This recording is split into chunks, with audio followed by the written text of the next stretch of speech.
Welcome back to the Befriend course. Today we're going to go over 4 powerful questions you can ask in any one-on-one conversation. These questions can make all of your conversations memorable if used properly. While sharing all 4, I will go over how to properly use them and also why they work, with an additional 2 tips at the end of the video, so make sure you watch till the very end. We'll start with the easiest question to use, which is how does it feel? Basically, when someone gives you information or tells you a story, you ask them to elaborate on how it felt. For example, I recently met someone who left his home country to become a digital nomad for the first time. When he told me this, I asked him, well, how does it feel to be away from home for the first time? Now, there are 2 reasons why this simple question is so powerful. First, it shows them that you are listening very carefully to their story, to the point where you care to ask them to elaborate. And second, it prompts them to share their emotions with you, which is one of the best ways to build rapport, right? You don't usually share how you felt traveling for the first time with a total stranger.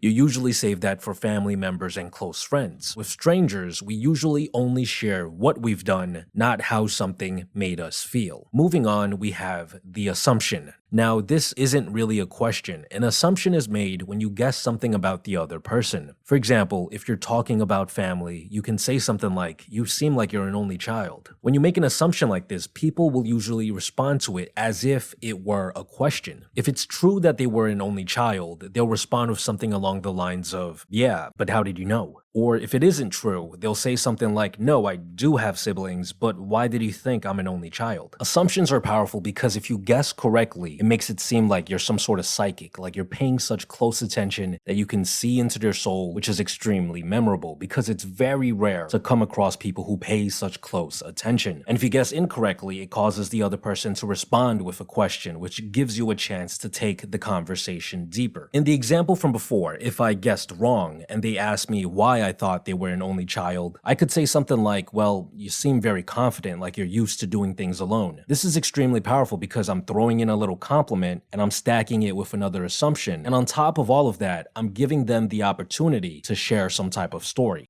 If honing your social skills by mastering the art of storytelling is something that you're interested in, I'd like to introduce you to today's sponsor, Skillshare. Skillshare is an online learning community with thousands of classes with topics ranging from things like storytelling, animating, and they even have career-focused classes too. If you want to improve your social skills, you should learn how to tell amazing stories. My storytelling class covers that and much more, and it's available on Skillshare. On Skillshare, you can learn just about any skill for a fraction of the cost of what it would take to learn that skill in real life. The first 1,000 of my viewers to join through the link in the description box below will get a 1-month trial of Skillshare for free today. I also recommend that you check out Real Productivity, How to Build Habits That Last. This class by Thomas Frank teaches you how to build habits and deal with the obstacles that inevitably come up. This class will help you start winning in life. Now back to the topic at hand. The third question on our list is, have you ever? This is a good question that can be used early on in an interaction with someone new. You can ask simple things like, have you ever tried a certain food? Or have you ever been to a certain place? But personally, I prefer to go much deeper. I like to use, have you ever thought?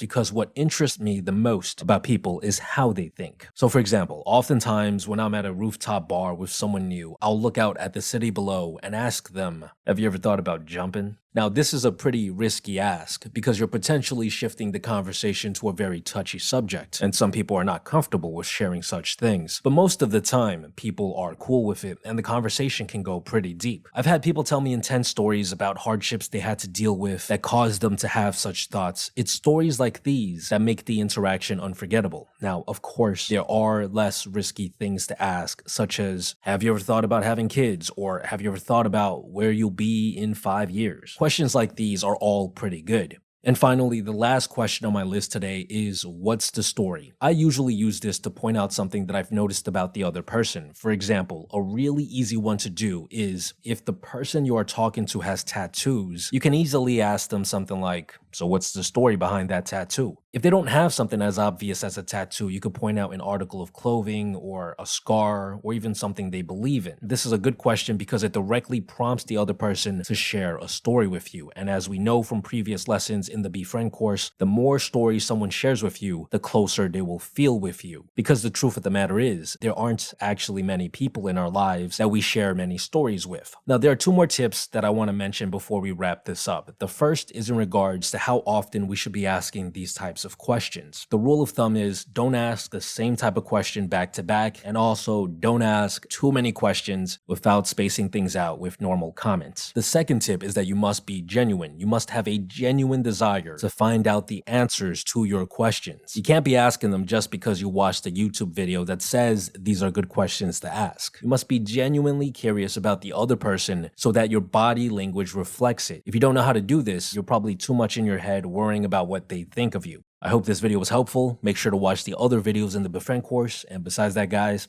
stay tuned.